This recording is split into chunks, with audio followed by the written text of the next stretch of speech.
एक घने जंगल में रहने वाले एक गीदड़ की उसी जंगल में रहने वाले एक ऊंट से दोस्ती थी। दोनों रोज नदी किनारे मिलते थे और ढेर सारी बातें किया करते थे। बातों बातों में कैसे समय कट जाता था उन्हें पता ही नहीं चलता था। गीदड़ अपनी प्रवृत्ति के अनुसार चालाक थी, लेकिन ऊंट वो सीधा साधा था। यूं ही दिन गुजर रहे थे और उनकी दोस्ती बरकरार थी। अब एक दिन गीदड़ को कहीं से पता चला कि नदी के उस पार खेत में लगे तरबूज पक चुके हैं।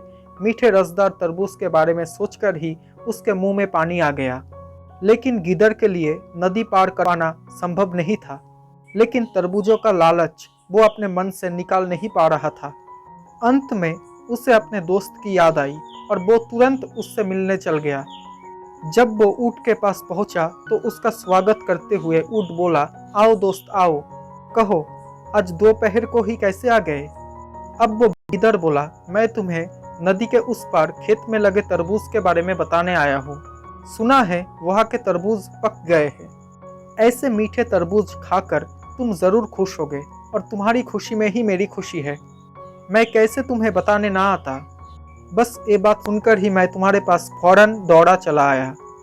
वो गीदड़ ने ऐसे चिकनी चुपड़ी बातें शुरू कर दी। अब ऊंट को भी तरबूज का स्वाद पसंद था। वो बोला, धन्यवाद दोस्त, मैं अभी वहां जाने की तैयारी करता हूँ।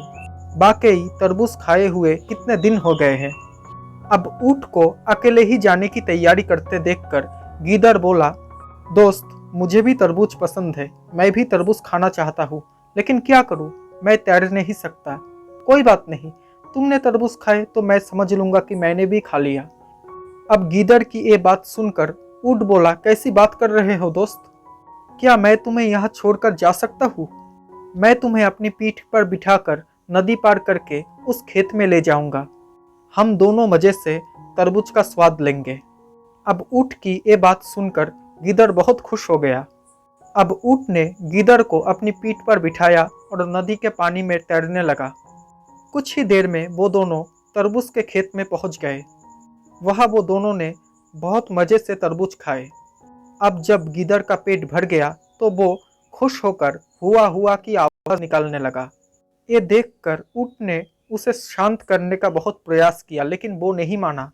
उस गीदड़ की आवाज खेत के कुछ ही दूरी पर रहने वाले किसान के कानों में पड़ गई। वो लोग समझ गए कि खेत में कोई घुस आया है। वो लोग हाथ में लाठी लेकर दौड़ता हुआ खेत में पहुंचा, जहां उसने ऊंट को खड़ा पाया। किसान को देखकर वो गीदड़ पहले ही भागकर एक पेड़ के पीछे छुप गया था, लेकिन अपने विशाल शरीर के कारण ऊंट के लिए कहीं छिपना संभव नहीं था, इसलिए वो वही खड़ा रह गया। उस ऊंट को देखकर किसान आग बबूला हो गया। उसने उसे लाठी से पीटना शुरू कर दिया और पीटते पीटते खेत से बाहर खदेड़ दिया। ऐसी जबरदस्त धुलाई के बाद बेचारा ऊंट कतरते हुए खेत के बाहर खड़ा ही था कि पेड़ के पीछे छुपा गीदड़ चुपके से खेत से बाहर निकलकर उसके पास आ गया।